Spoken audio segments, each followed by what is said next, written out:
পশ্চিমবঙ্গে যাদের অধিকার সবকিছু ছিল, যেগুলো আপনার দলের নেতা মন্ত্রীরা চুরি করেছে, সেই হতভম্ব মানুষকে বলছেন চার ভূমি বিক্রি করতে। মমতা বন্দ্যোপাধ্যায় চালকে কেটে গিয়ে ভেঙে পড়ো চা বিক্রি করতে। চুরি আপনি নিজে তৈরি করেছেন সরকারি জায়গায় বেআইনিভাবে দখল করে। আপনার কুস্তি চোদ্দ কুস্তি ওখানে জমি দখল করে বাড়ি বানিয়েছেন। আপনারা জমি চোর, আপনি জমি চোর। তাহলে কই দিন যে সরকারি জায়গায় ওই খাল পারে আপনি আর আপনার চোদ্দ কুস্তির বাড়িটা হলো কি করে? আর যাদের চাকরি বাকরি আপনি লুট করাচ্ছেন, পুলিশকে বলছেন চোরেদের ধরে না। আপনি সেই গরিব বানানো পশ্চিমবঙ্গের যুব সমাজকে আপনি বলছেন চার ভূমি বিক্রি করতে। মমতা বন্দ্যোপাধ্যায় এটা সময় গরিব বাড়ির একজন মহিলা হিসেবে যে লড়াই আপনি করেছিলেন, নামের পাশে সততার প্রতীক লিখতে পারতেন। আপনাকে লিখতে হতো না, মানুষ বসিয়ে দিত। তারপর আপনি কুলাঙ্গারের কোম্পানি চালাতে গিয়ে তাদের পিঠে চেপে যেভাবে ক্রিমিনালকে পুলিশের সঙ্গে একই কাপে চা খাইয়ে দিয়েছেন, তাতে কার যত মানুষ আপনার জন্য ঘৃণা ছাড়া আর কিচ্ছু রাখেন। চূড়ান্ত মিথ্যে কথা বলে যাচ্ছেন। আপনি বলেছেন যে আপনি 40% মমতা বন্দ্যোপাধ্যায় নাকি বেকার সমস্যার সমাধান করে দিয়েছেন। আরে আপনার ভাইপোরা মানুষের গাড়ি গাড়ি কোটি কোটি টাকা ঝেড়ে ভাগ করে তারা বড়লোক হয়েছে মানে কি পৃথিবী সব ভাইপোরা হয়ে গেছে? কিন্তু সেখান না, কি করে বাকি আমাদের মধ্যবিত্ত বাড়ি গরিব বাড়ি যে ভাইপোগুলো রয়েছে তারা কি করে একটুখানি চুরি নয় মানুষের মতো মানুষ হবে? আর যত আপনি পশ্চিমবঙ্গের মানুষকে মিথ্যাবাদী প্রমাণ করলেন। 40% চাকরি নাকি আপনি দিয়েছেন মানুষকে, যুব সমাজের বিরাট উন্নতি। তাহলে রাস্তাঘাটে আমাদের মায়েরা বোনেরা দিদিরা যারা ঘুরে বেড়াচ্ছে, যাদের নুন আনতে পান্তা ফুটোচ্ছে, আগে আমাদের বাড়িতে যদি আত্মীয় স্বজন কুটুম আসতো আমরা তাদের বলতাম যে দুদিন একটু থেকে যায়। আজকে বাঙালি যারা নিম্নবিত্ত বা নিম্ন মধ্যবিত্ত বা মধ্যবিত্ত তাদের আর্থিক অবস্থা তৃণমূলের চৌচরের জন্য এমন জায়গায় রয়েছে আমরা নিজেরা নিজের আত্মীয় স্বজনকে বলতে পারি না যে আর 5টা দিন থেকে না, মাসিকে ফোন করে বলে দেয়। আমাদের আন্তরিকতা হচ্ছে আমার মাসি ছেলে কাতলা মাছ খেতে পছন্দ করে, সে আমার বাড়িতে যদি কাতলা মাছ খেতে চায় তার যা দাম আমি তো দিতে পারবো না, কারণ মমতা বন্দ্যোপাধ্যায়ের রাজত্বে আমরা সর্বনাশ করে দিয়েছি মানুষের রোজগার। মমতা বন্দ্যোপাধ্যায় আপনি মঞ্চে দাঁড়িয়ে আগে বাজে মিথ্যে কথা ভুলে যাবেন। আর সবাই আপনার তৃণমূলের অশিক্ষিত মন্ত্রীগুলোর মতোই কোনো কিছু বোঝে না এবং কবে যদি এটা ভেবে থাকেন তো তাহলে ভাবে ঘুম আনন্দ থাকে। আর বিদায়ের জন্য আপনি প্রস্তুত হয়ে গেছেন। আমি প্রথমে ধন্যবাদ জানাবো এই অঞ্চলে যারা তৃণমূল কর্মী রয়েছে। আমি ভারতীয় জনতা পার্টি যারা কার্যকর্তা রয়েছেন, যারা জানেন যে এরা শীতকালে সুবিধা হয় নাকে মুখে মামলা খুঁজে দাঁড়িয়ে দাঁড়িয়ে শোনে সেই মামলা কোথায় খারাপ ভাববেন না, হাওয়া খুব খারাপ। আপনারা দেখতেই পেয়েছেন যে ভারতীয় জনতা পার্টি এখানে সভা হবে, পরিবর্তন সংকল্প সভা, প্রধানমন্ত্রীজি আসবেন 20 তারিখ, তার আগে পরিবর্তন সভা আমাদের প্রত্যেক বুঝে হচ্ছে, মনে মনে হচ্ছে। আমার মনে হয় যে বঙ্কিম বাবুকে কোন একটা সিগন্যাল দিতে চাইছে। আমাদের পতাকার মধ্যে নিজেদের 4টে পতাকা বুঝে দিয়ে ওরা বঙ্কিম বাবুকে এবং আমাকে ওদের অভিনন্দন জানাচ্ছে। আমি ধন্যবাদ জানাতে চাই। এরা পেয়ে গেল, জোরে হাততালি দিন। ওরা বলতে পারছে না। আমি থানার OCIC যারা আছে, যারা দালালি করেন তৃণমূলের, তাদের বলবো যে একটুখানি একটা ক্যারেক্টার সার্টিফিকেট বার করুন। যে গামছা চুরি, বাকি চুরি, গরু চুরি, হাওয়াই চুরি, চিনি চুরি, ঠিক চুরি যারা এসব করেনি তাদের একটা নামের তালিকা চিন্তা করুন। 26 ডিপার্টমেন্টের পর আমরা ভেবে দেব।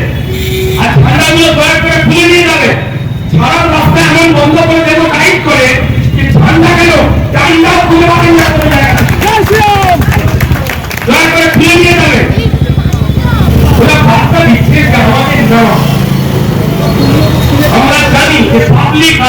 বিজেপি এখন এক হয়ে ওইটা হবে বলি। আপনারা দেখবেন যে এরা যে ভারতীয় জনতা পার্টির যারা কার্যকর্তা রয়েছেন তাদের আক্রমণ, তাদের নামে পুলিশকে দিয়ে মিথ্যে কেস দিই। আমি জানি না এই থানার আইসি না ওসি যিনি রয়েছে, যিনি সমস্ত তৃণমূলী কাজকর্তা করবার জন্য তৃণমূলের কাছ থেকে এক্সট্রা কি কি খাওয়া আমি জানি। যদি না খাওয়ান তো তাহলে কষ্টে আছে, যদি খাওয়ান তাহলে হেভি ভালো আছে, এই সিগন্যাল পেয়ে যাবে। যদি আপনাদের সঙ্গে হাসি মুখে এই জানুয়ারির পক্ষে যদি বেশি করে হেসে কথা বলেন তাহলে সামনে যে সিগন্যাল দিচ্ছে এই ঠান্ডা বাতাবাজি। তাহলে আমার বলি যে আইন রক্ষা করার কাজ আপনাদের সিগন্যাল রক্ষা করার কাজ নয়। হ্যাঁ, আপনার মন্ত্রী মমতা বন্দ্যোপাধ্যায় তিনি আপনাদেরকে দুজন করে কাজ করেন, কিন্তু আপনারা তো এরকম নয়। বিশ্বাস করুন, এই পুলিশ অফিসাররা যখন আমাদের নামে মিথ্যে মামলা দিচ্ছে কার্যকর্তাদের নামে, তখন সাধারণ মানুষ ভাবলো তাদের বোধহয় বিজেপি এগুলো করছে। কিন্তু যখন সোশ্যাল মিডিয়াতে ফেসবুকে যখন একজন সাধারণ মানুষ তার পাড়ায় তৃণমূলের নেতা কর্মীরা জমি দালালি, বিল্ডিং বানানো, অবৈধ জায়গায় নির্মাণ, বিভিন্ন জায়গায় চুরি দস্যুরির সঙ্গে জড়িয়ে যখন নিজেদের পরিচয় ওপেন করে দিচ্ছে, যখন পাবলিক সোশ্যাল মিডিয়ায় তাদের নামে গালাগাল দিচ্ছে, এরা চোর কেন, শুধু তৃণমূলের এমপি এমএলএ মন্ত্রী নয়, যারা লোকাল রয়েছে তাদের পুলিশ জেগে বলবে ফেসবুকে তুমি অমুক নেতা চোর হোক, তাকে চোর বলে আমার খোঁজ করার কারণ কি বলে থানায় ডেকে রয়েছে অনেক। যখন ভারতীয় জনতা পার্টির পাশাপাশি তৃণমূল কার্যত সাধারণ মানুষকেও এই একই রকম শাস্তিতে একই রকম অন্যায়তে কাঠগড়ায় তোলে, তখন স্পষ্টতই সাধারণ মানুষের বিরুদ্ধে মমতা বন্দ্যোপাধ্যায় রয়েছে এবং বিরোধীদের একটাই জায়গা রাজনৈতিক ভাবে, সেটা ভারতীয় জনতা পার্টি। ভারতীয় জনতা পার্টি এবং ভারতীয় জনতা পার্টি প্রমাণিত হয়ে গেছে তাই মানুষের কণ্ঠস্বর আর ভারতীয় জনতা পার্টির কণ্ঠস্বর অন্যায়ের বিরুদ্ধে প্রতিবাদ এবং আন্দোলন এবং কথা এক হয়ে গেছে। আমি বললাম একটু আগে নেতাজি স্টেডিয়ামে পাবলিক জোর জোর বলেছিল এই তৃণমূলের লোকজনদের মানুষের পক্ষে টাকা ছবি তুলছে কারা? তৃণমূলের লোকজন, তাদের পরিবার 30-35 টিকিট বৈধ, তার উপরে টিকিট বিক্রি করে ঘুমে পাতার মতো ক্যাশে মতো একজন ক্যাবিনেট মন্ত্রী নাকি পদত্যাগ করছে ক্রীড়ামন্ত্রী। একটা ছেলে চেয়ে আপনার জেনে রেখে দিন, দিদি বলে পশ্চিমবঙ্গ সরকারে কেউ নেই। তাহলে আমার বাড়িতেও দিদি আছে, পাড়ায় পাড়ায় গলিতে গলিতে দিদি আছে, বাড়িতে বাড়িতে দিদি আছে। মমতা বন্দ্যোপাধ্যায় তার নামেও চিঠি দেওয়া যায় না পদত্যাগের জন্য। শপথ বাক্য পাঠ করিয়ে মুখ্যমন্ত্রী এবং অন্যান্য মন্ত্রীদের দায়িত্বে পাঠান সম্মানীয় রাজ্যপাল। আমাদের এখানে বরাবরের মানুষের ভালোবাসায় জয়ী হয়ে আসা প্রাক্তন মন্ত্রী এবং অভিজ্ঞ বিধায়ক আমাদের সম্মানীয় বঙ্কিমদা বসে আছেন, তিনি নিশ্চয়ই এই চিঠি থেকে গান্ধী পেটিতে সবার আগে হেঁটেছেন। তার কারণ ওই চিঠি আবার বলছি খোঁজ নিয়ে দেখুন, এই চুরি চুরি থেকে যে তদন্ত হওয়ার নাম করে যা খেলা হচ্ছে, সেই খেলা এমন দিকে গিয়ে চলে যাওয়া হবে যেখানে প্রায় 300 কোটি টাকার উপর যে দুর্নীতি জয় আমাদের লড়াকু সম্মানীয় বিরোধী দলনেতা শুভেন্দু অধিকারী স্পষ্ট করে আবার তুলে দিয়েছে। অভিষেক বন্দ্যোপাধ্যায়ের company German harbour FC football club,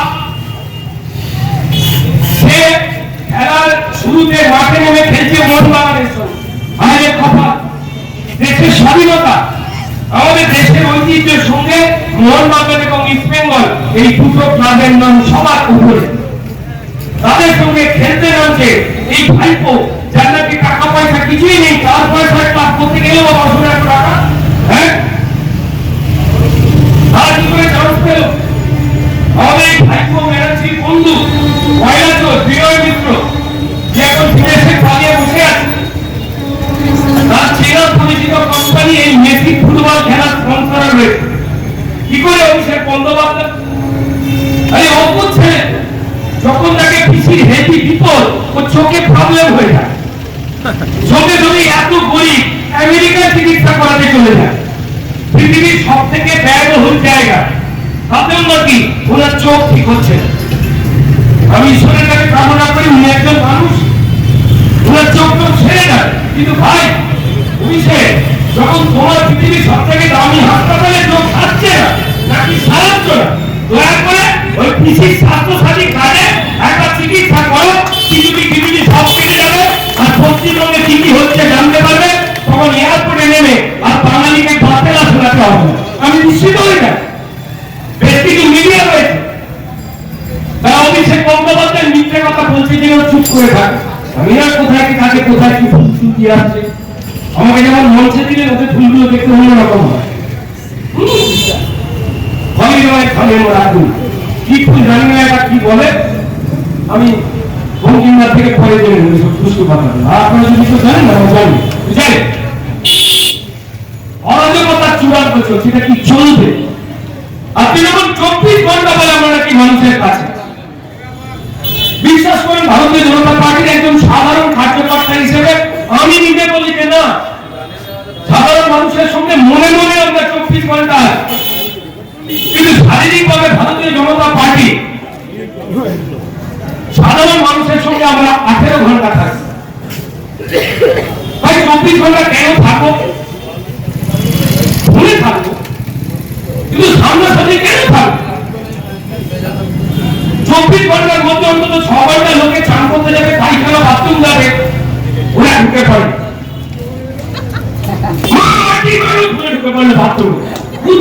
আপনি সাবান মারবেন, আপনার চোখে ফেলো, সাবানটা ঝেড়ে থাকবে। চান করার সময় নিশ্চয়ই জামা কাপড় পাল্টে চান করা, খুলে নিয়ে চলে রাত্রিবেলা ওরা পরিষ্কার মানুষের কাছে দাঁড়িয়ে থাকে, কিন্তু স্বামী স্ত্রী বাচ্চা। এই সময় ভারতীয় জনতা পার্টি পাশে গিয়ে দাঁড়ায়, তারা ফোনে থাকে, দূরে থাকে, মানুষের ব্যক্তিগত সময় তৃণমূল কিন্তু ওই তৃণমূল ছাড়ে।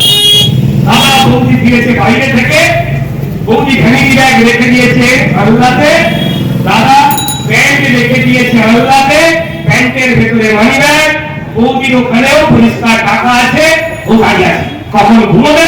24 ঘন্টা ওই জন্য পাশে। ঠিকই রে, শুধু তাই না, চুরি করতে করতে এমন অভ্যেস হয়ে গেছে, এটা বাড়িতে অশান্তি হচ্ছে। এই এত অশান্তি হচ্ছে, চুরি করে একটুখানি কমে গেছে, অভ্যেস হয়ে যাচ্ছে। তৃণমূলের নেতার মেয়ে বা ছেলে ছোট হওয়া চাই, ঘুমতে ঘুমতে বাবাকে ধরে ফাঁস করে দিচ্ছে, ওই বাড়ি ছিল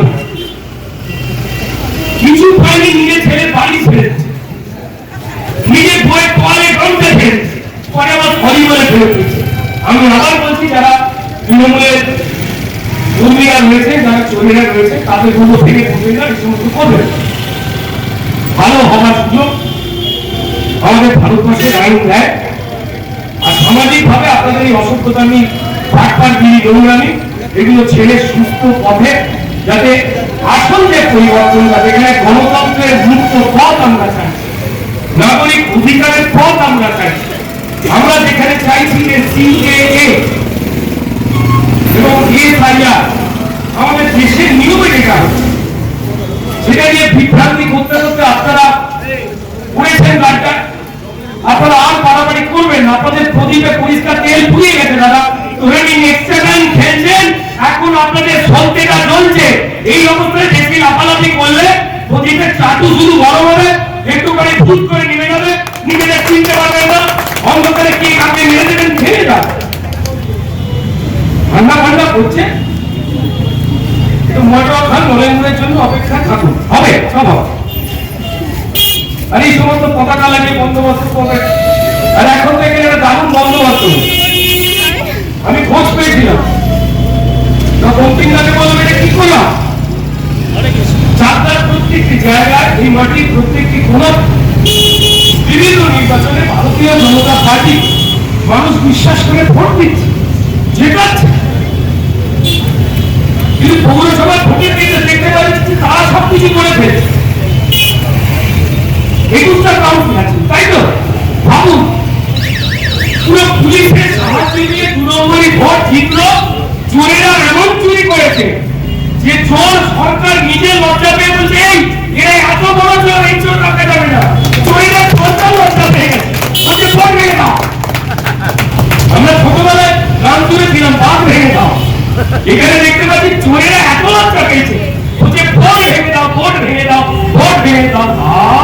ভোটে গেল এখন সরকারি অফিসার বসিয়েছে, হ্যাঁ সরকারি অফিসার বসিয়েছে মানে এবার এখান থেকে যা ঠেকানো বাটানো হচ্ছে কবি হাসি জামাতে ইসলাম হুমায়ুন কবিকে যিনি বলেছেন এই অসংখ্য দাবি করে না, উনি কেন বলেছিলেন যে এখানে হিন্দুরা 3% আমরা 70% থেকে রাজনীতিতে ভাসিয়ে দেবো, লোকেরা বাবরের নামে তুই মসজিদ বানাচ্ছে, এগুলো ঠিক নয়, এই সমস্ত কথা বলা উচিত নয়। কে বলেছিল?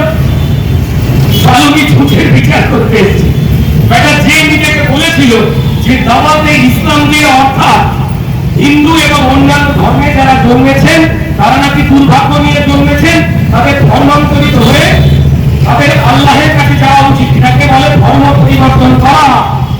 এটা জিহাদের একটা অংশ, অনেকগুলো ধরনের জিহাদ আছে 5 রকমের, এটা একটা অংশ। সেই বার্তা ছড়িয়েছিলেন কবিরা, দুর্ভাগ্যজনক। তার আগে তিনি বলেছেন ইনশাআল্লাহ সামনে ऐसे दिन आएगा आधा बांग्ला उर्दू बोलेगा। কেন মুখ পড়া আধা বাংলা উর্দু বলবে কেন? বাংলায় 70% হিন্দু এবং অন্যান্যদের বাস, বাকি 30-35% আমাদের মুসলমান ভাইরা থাকে। তাহলে অর্ধেক বাংলাকে উর্দু বলা মানে জুড়ে নিন, সবাইকে ভয় দেখিয়ে চমকে তারা ধর্মান্তরিত করবে, এটা ছিল প্ল্যান। যে কারণে নারীদের মতোই ওই ছক দিয়ে বাংলাদেশি এবং রোহিঙ্গা ঢুকিয়েছিল, যাতে এটাকে এই পশ্চিম বাংলাদেশ বানানো যায়। তারপর জামাতে ইসলামের মতো কোন একটা ক্ষুদ্র ইসলামিক দলকে ডেকে নিয়ে আসবে, যারা থেকে থেকে কথাটা তুলে গলা না দিয়ে দেবে, যারা নাচ গান বন্ধ করে দেবে বলে ফতোয়া দেয়। আমি বলছি বলে না ভাই, এটা ওনারা বলেন, ওনাদের কথা শুনেছি, তাই আমি বলছি যেটা কায়েম করতে চেয়েছি। আচ্ছা একবার দেখেছে মমতা বন্দ্যোপাধ্যায়কে যখন হিন্দুদের উপরে অত্যাচার হয় একবারও কোনো কথা বলেন? তিনি এরকম করে ঘন্টা লড়েন, বাপরে বাপ, আমি এরকম জীবনে কোন হিন্দু মাসিমা পিসিমা দেখিনি যে এরকম করে ঘন্টা লড়ছে। ভাই এরকম করে লোকে তোমার কি বলো, শান্তি চলো তো ভাই, ঠিকই শিক্ষককে হিজাব করে উদ্বোধন করছে, এরকম করে ঘন্টা লড়ছে, চেঁচিয়ে বলছে গীতা পাঠ সবাই মিলে একসঙ্গে বাইরে করার কি আছে? একবার বলতে পারবে কবি হাসিনদের হুমায়ুন কবিরদের না, বলছে হুমায়ুন কবির যাতে বাবরি মসজিদ শান্তিতে করতে পারে তিনি পুলিশকে দিয়ে সাহায্য করিয়ে সেই ভিত্তিতত্ত্ব স্থাপন করালেন। যে মহিলা বিধানসভায় দাঁড়িয়ে হিন্দু ধর্মকাণ্ড ধর্ম বা ধরুন মহাকুম্ভকে মৃত্যুকুম্ভ বলে, এটা পবিত্র ঈদের নামাজের মঞ্চে বলেছিলেন যে হিন্দু ধর্ম গঙ্গা ধর্ম, কোন হিন্দু বলতে পারবে? বিধানসভায় দাঁড়িয়ে সারা পৃথিবীর কাছে বার্তা পৌঁছবার জন্য যে উনি হিন্দুদের বিরোধী, উনি কি করলেন? উনি দাঁড়িয়ে মহাকুম্ভকে সারা পৃথিবীর অগণিত মানুষ, বিভিন্ন ধর্মের বিভিন্ন ভাষা, বিখ্যাত বিখ্যাত মানুষ যারা পবিত্র মহাকুম্ভে স্নান করতে আসছেন, সেই মহাকুম্ভকে একজন হিন্দু সনাতনী হিসেবে তিনি বলে দিলেন কি মৃত্যু কুম্ভ। বন্দ্যোপাধ্যায় যখন স্কুলে স্কুলে আমাদের বাংলা সরস্বতী বন্ধ হয়ে যায় তখন চুপ থাকে, যখন বিভিন্ন জায়গায় মা কালীর মূর্তি, সরস্বতীর মূর্তি, মা শীতলার মূর্তি, হনুমানজির মূর্তি ভাঙা হয় তখন আপনি চুপ করে থাকে। আর মানুষ দেখে আপনার বাড়িতে একদিকে কালী পুজো হচ্ছে, আবার আপনারই দলের এমপি মহামৈত্র তিনি মা কালীকে মদ ও মাংসের দেবী, লজ্জা করে না? মানুষ আপনার বিচারিতা ধরে ফেলেন, জায়গাটা পেয়েছিলাম ক্রিমিনালদের প্রশ্রয় দেবে, যোগ্য মানুষদের চাকরি খাবে, মিথ্যে কথা বলতে আপনি 40% বেকারদের চাকরি করে দিয়েছে। আরে আপনার ভাইপো ভাইটি যে যে বেকাররা মানুষকে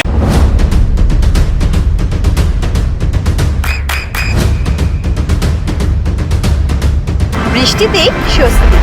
বৃষ্টি অ্যাকোয়া বিশুদ্ধ পানীয় জল। নদিয়ার সবথেকে বড় English medium school JRS public school প্রায় ৩৫ বিঘা জমির ওপর গড়ে উঠেছে বিশাল ক্যাম্পাস। নার্সারি থেকে শুরু করে উচ্চ মাধ্যমিক, ITI college, law college, B Ed college, ভর্তি চলছে জেআরএস পাবলিক। ব্যালকনি বা সিঁড়ির রেলিং, মডিউলার কিচেন বা ড্রয়িং রুম, এক কথায় আপনার স্বপ্নের বাড়িকে করে তুলুন আরো সুন্দর। Chakdaha ply centre, gorgeous look বা কোয়ালিটি সবে 3 number 1 Chakdaha ply centre. Chakdaha ply centre, KBM, Chakdaha, Nadia. আপনি কোথায় ইনভেস্ট করবেন, কেন করবেন বুঝতে পারছেন না তো? সঠিক গাইডলাইন পেতে আজই আসুন নদিয়ার চাকদাতে নিবেদিতা প্রাইভেট লিমিটেডে। Nivedita private limited, marketing and distribution service. Chakdah aluminium centre, ply, কাঁচ, laminates, kitchen fittings, door lock, window ও অ্যালুমিনিয়ামের খুচরো ও পাইকারি বিক্রেতা। Chakdah aluminium centre, Purbalalpur 50 number রেলগেটের পাশে, চাকদা, নদিয়া। হোমওয়ার্কটা করেছো? হ্যাঁ স্যার। এ বাবা, ভুল করেছো কেন? চোখে কেমন ঝাপসা দেখছি, লিখতে আর পড়তে খুব সমস্যা হচ্ছে। চাকদার মডার্ন অপটিক্স থেকে ভালো চোখের ডাক্তার দেখিয়ে নাও। প্রতিদিন প্রকৃত চোখের ডাক্তার ও দৃষ্টি বিশেষজ্ঞ মডার্ন অপটিক্স, চাকদহে। স্যামসাং, জিও, রিয়েলমি, নদিয়ার একমাত্র অথরাইজড ডিস্ট্রিবিউটর ঘোষ কমিউনিকেশন, থানার মোড়, চাকদা। ভাবছেন 3 স্টার ক্যাটাগরিতে কাটাবে? রুম রে মাত্র 1500 টাকা থেকে স্টার, খাওয়া দাওয়া রিজনেবল প্রাইস। নদিয়ার একমাত্র 3 স্টার ক্যাটাগরি হোটেল এনবি সোনার বাংলা হোটেল, কল্যাণী এইমসের ঠিক উল্টো দিকে, কল্যাণী, নদিয়া। নদিয়া জেলার সবথেকে বড় বিল্ডার্স চাকদার মা মনসা বিল্ডার্স, রড ও সিমেন্টের পাইকারি ও খুচরো বিক্রেতা। মা মনসা বিল্ডার্স, পদ্মবিলা, চাকদা, নদিয়া। রড কেনাকাটায় থাকছে ডিসকাউন্ট অফার। মা মনসা বিল্ডার্স।